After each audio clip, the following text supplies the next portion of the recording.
피의자가 달라졌네. 여태까지 몰랐는데 마지막 폼을 보고 제가 알았습니다. 할렐루야. 성가대 찬양을 우리 하나님이 기쁨으로 받으신 줄 믿습니다. 우리 그리스도인은 이미 오신 주님 또 아직 오시지 않은 주님 사이의 시간을 기다림으로 메꾸는 사람들이죠. 기다림이란 말이 이게 예사로운 말이 아닙니다.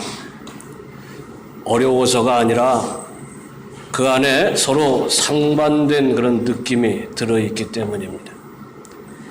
기다림이란 말에서 먼저 떠오르는 것은 행복한 느낌이죠. 비단구두 사가지고 오실 오빠를 그리워하는 그런 마음.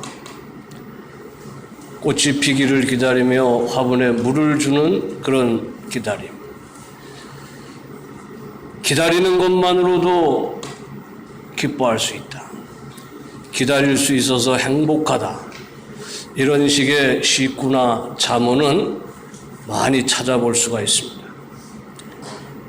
그런데 기다림은 또 고통의 느낌을 가지고 있죠. 어떤 기다림에도 고통이 따르게 마련입니다. 기약이 없는 막연한 기다림에는 더 큰 고통이 따르겠지만 반드시 이루어질 기약이라고 해서 고통이 없지는 않습니다.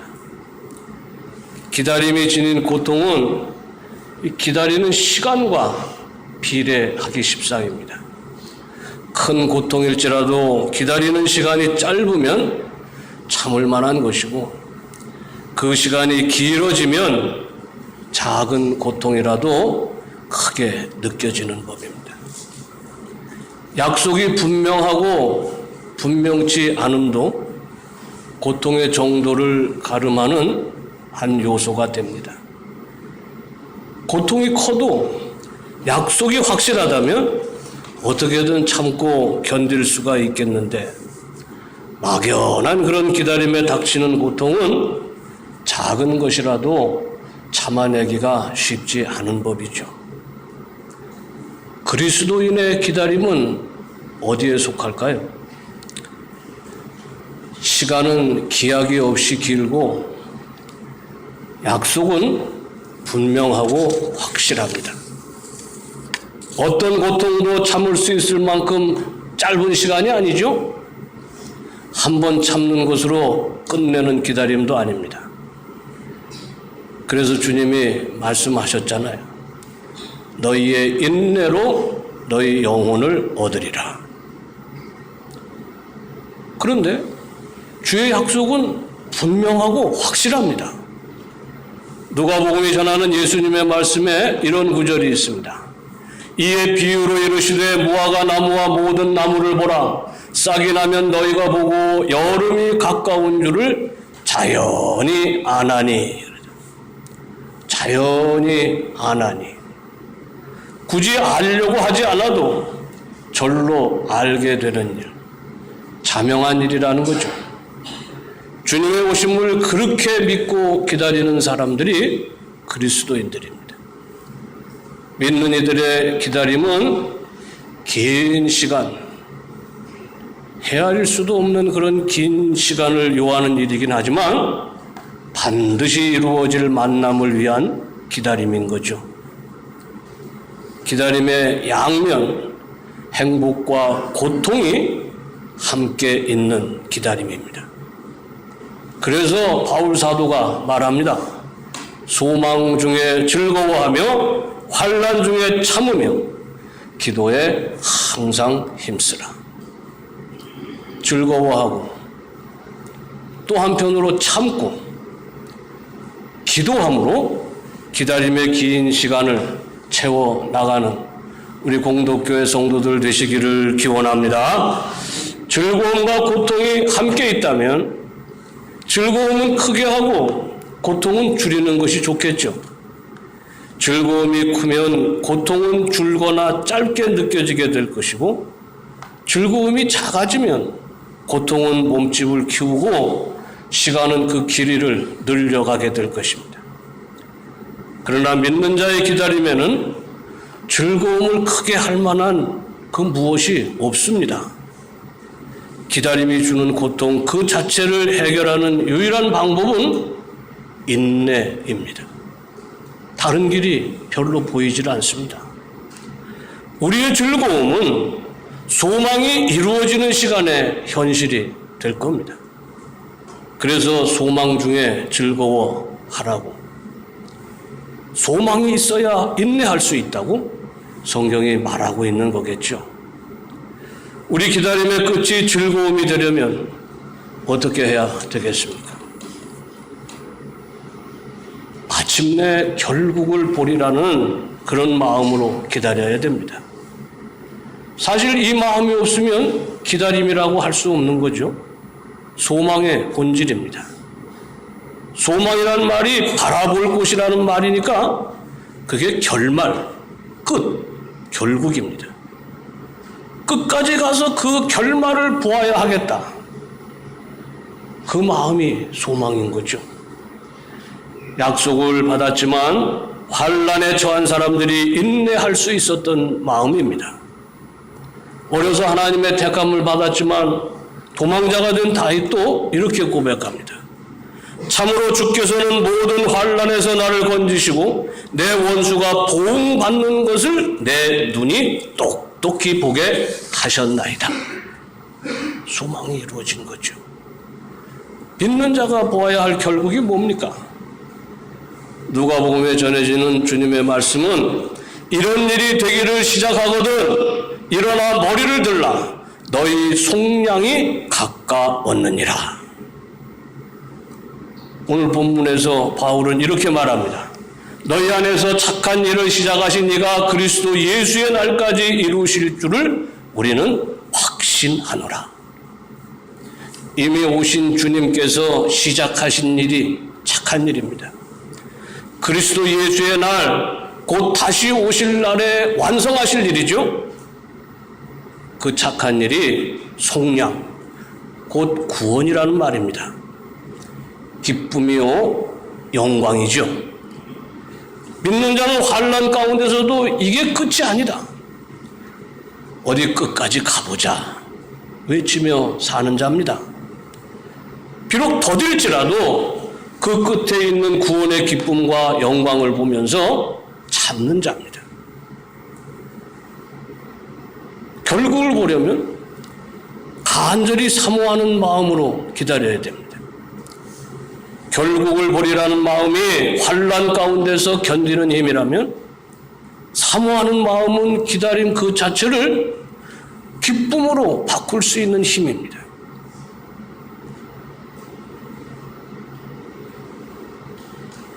어떤 시인은 기다릴 수 있는 만큼만 사랑하라고 노래한 적이 있습니다.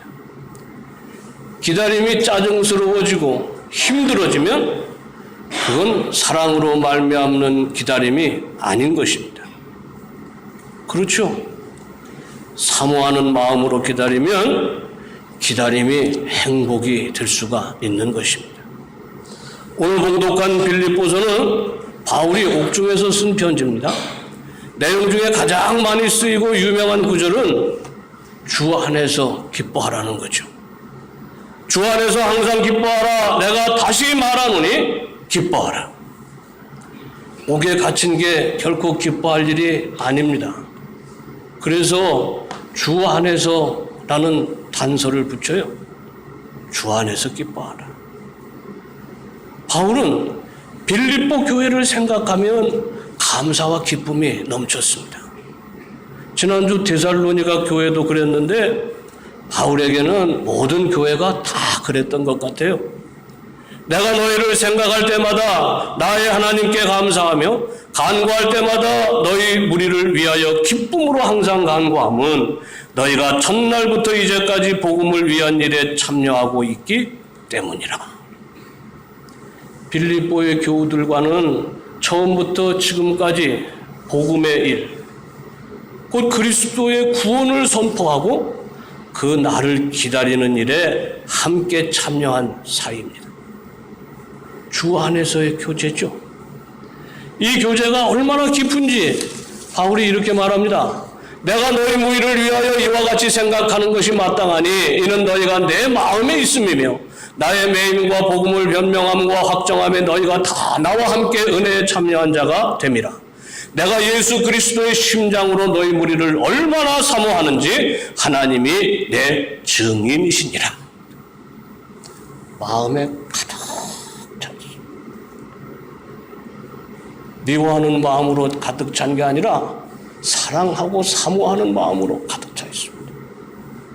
사모함에 이르는 깊은 교제, 이게 바울의 감사와 기쁨의 원천이었던 겁니다. 주님은 부활하신 후 다시 고개를 잡고 있던 베드로를 찾아와서 오로지 한 가지를 물으셨습니다. 내가 나를 사랑하느냐?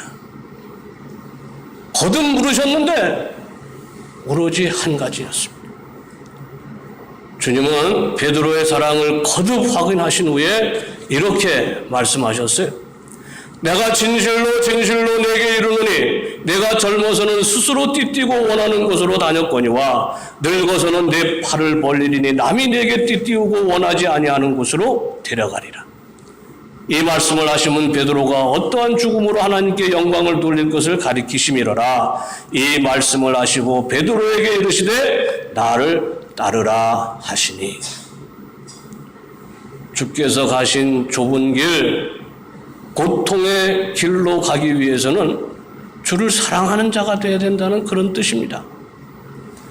주께 대한 사랑이 없이는 가지 못할 그 길을 나를 따라오라. 내가 나를 사랑하니 나를 따라오라고 말씀하신 것이죠. 그렇습니다. 사모하고 사랑함은 고통까지 기쁨으로 바꾸는 힘입니다.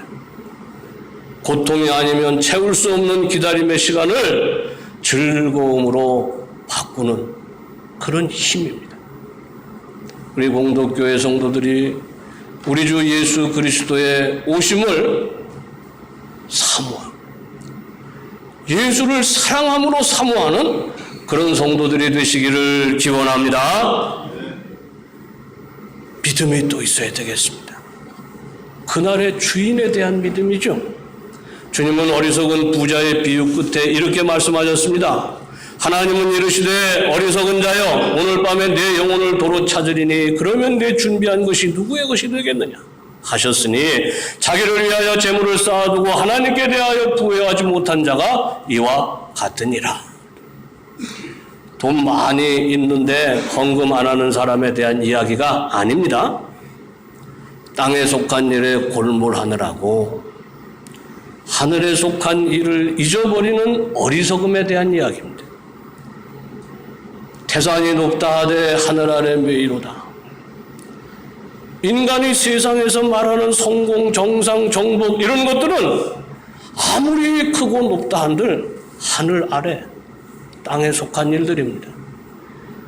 여기에 목을 메고 있는 한 솔로몬의 모든 영광으로도 가리지 못하는 하나님의 영광이 눈에 들어올 리가 없는 것이죠. 사마리아 수가의 우물가에서 주님이 말씀하셨습니다. 이 물을 마시는 자마다 다시 목마르려니와 내가 주는 물을 마시는 자는 영원히 목마르지 아니하리니 내가 주는 물은 그 속에서 영생하도록 솟아나는 샘물이 되리라. 헛된 목적을 세우고 인내해서 얻었다 한들 그에 따르는 기쁨이 영원하지 않으면 무슨 소용이 있겠습니까? 주를 사랑한다 말하면서 세상에 속한 것에 목을 맨다면 그 사랑이 얼마나 지속되겠느냐는 거예요. 그렇죠. 바로 아는 게 믿음입니다. 소망을 어디에 둘지 무엇을 사랑할지를 아는 것이 믿음입니다. 십자가를 눈앞에 둔 예수님이 문득 하늘을 우러러 말씀하셨습니다. 영생은 곧 유일하신 참 하나님과 그가 보내신 자 예수 그리스도를 아는 것이니이다. 오직 믿음으로 영생을 얻는다는 그 믿음은 하나님과 그 아들 예수 그리스도를 아는 것입니다. 그에게 소망을 두고 그를 사랑하는 것이 믿음이죠. 믿음은 땅, 이 유한한 곳에서 하늘, 저 영원한 것으로 눈을 돌리는 일입니다. 이 믿음 가지고 기다릴 때에만 그 기다림이 헛되지 않을 줄로 믿습니다. 내가 어떻게 돼야 되겠다. 내가 무엇을 해야 되겠다. 이것은 믿음에 따르는 소망이 아닙니다. 그거 가지고 기다리면 마침내 실망해요. 다시 목마른다고 말.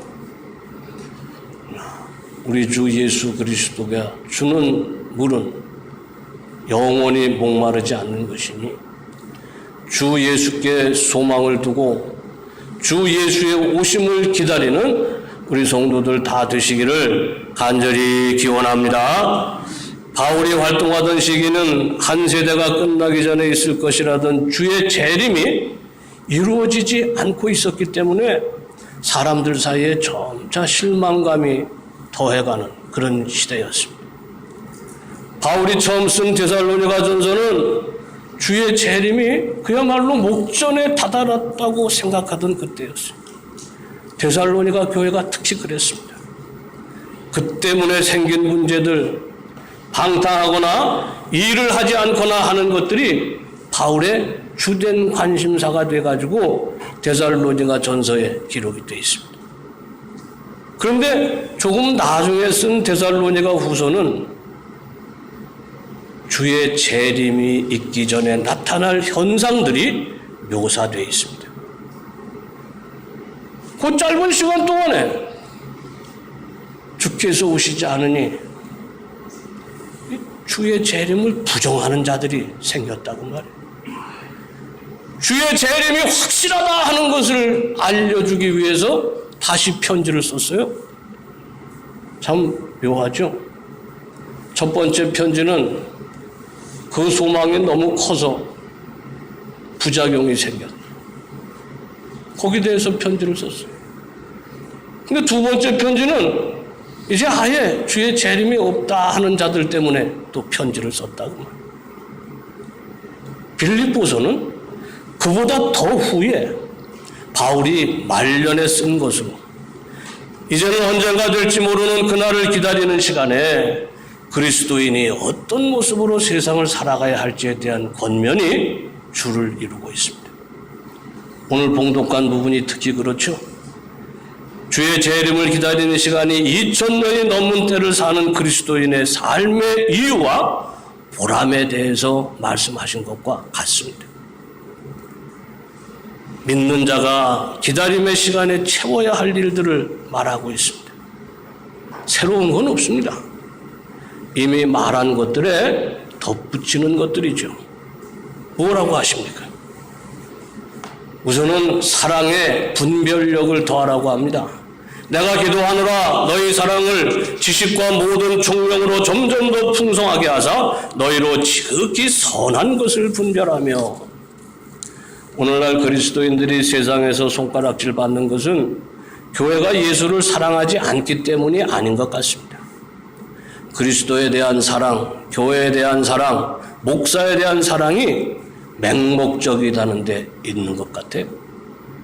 맹목적인 사랑은 어린 나이의 일이죠. 사랑에 지식과 총명을 더해야 된다고 합니다.